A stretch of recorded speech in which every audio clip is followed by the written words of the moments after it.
This is your Daily 5 for Wednesday, August 5th, 2026. Lando and I watched after we watched the Super Mario Brothers movie, which was, again, in fairness, really geared towards the double feature. Our movies the first of our core movies to review. We're going to review all three, but the first movie that I already had planned for this week, before I added Super Mario Brothers, was 1994's Death Machine. Now, I actually reviewed this movie back in 2018, and I'm pretty sure I liked it at the time, but I really wanted to revisit it with Lando because this is one of the most purely 90s science fiction movies you could possibly ever hope to see. And I wasn't sure if he'd ever seen it before. There's a high likelihood that he had and just forgot a lot of it because he remembered parts. And we watched this thing, and it is purely fun. This is a fun film that is both utterly disposable, but really doesn't do anything wrong. It has Brad Dourif chewing the scenery around him, which is always delightful for me. And it's just it is in many ways a very, very paint by numbers science fiction story that is borrowing a lot of elements, as the movie I'm going to talk about tomorrow does as well. There's a lot of alien and aliens and kind of every big science fiction Terminator. There's elements of movies you've seen many times and in much better forms that appear in Death Machine. Not that that's bad, because certainly I can't criticize any ripoff movies, as Italian ripoff films are some of my favorite movies to watch and revisit because they're just so great. So it is a ripoff film in many respects, but it's a fairly competent one. It has some really neat visuals. There's a large practical, the Death Machine itself is a large practical creation. There are some wild 90s future suit, like future power suit designs incorporated. It has actors that you would recognize, including Rachel Weisz, because we watched, there's at least 3 cuts of this movie.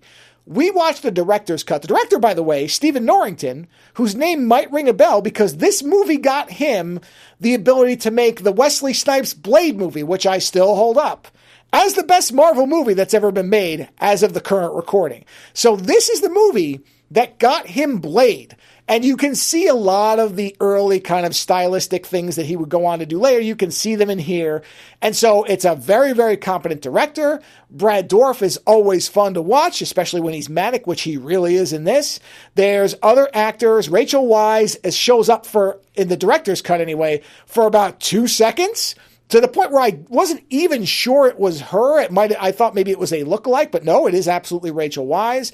She shows up for a second and just kind of walks into a scene, has one line and walks out. You never see her again. Her film debut. Richard Brake, who went on to do a number of other roles in movies that we've talked about. His debut movie. So there's lots of people in this that are people that you would recognize, most notably Brad Dourif, but others as well. Porkins from Star Wars. I don't actually know the actor's name. I can never remember it. But if you remember the X-Wing pilot Porkins, who got blown up in the first movie, he shows up here. So there's lots of recognizable faces in this. And it's within a movie that, again, it's not going to really surprise you as far as the story. It is relatively straightforward. And I'm not going to, tell you that there's any major twists and turns, although there is one particular character element of the main character, the main CEO, the woman, I guess she wasn't CEO at the beginning of the movie, but she's a high-level executive at this company. And there is one aspect of her backstory that they allude to, and then when it's revealed, it is fairly shocking for a movie of this type. It seems much more mature and dark than you might expect, but I'll let you know, it has nothing to do with sexual assault, which is unusual, again, for movies like this. Usually if you have a powerful female character with some kind of dark backstory element, a lot of times that means sexual assault, but not in this case, so I'm happy to say, no sexual assault here.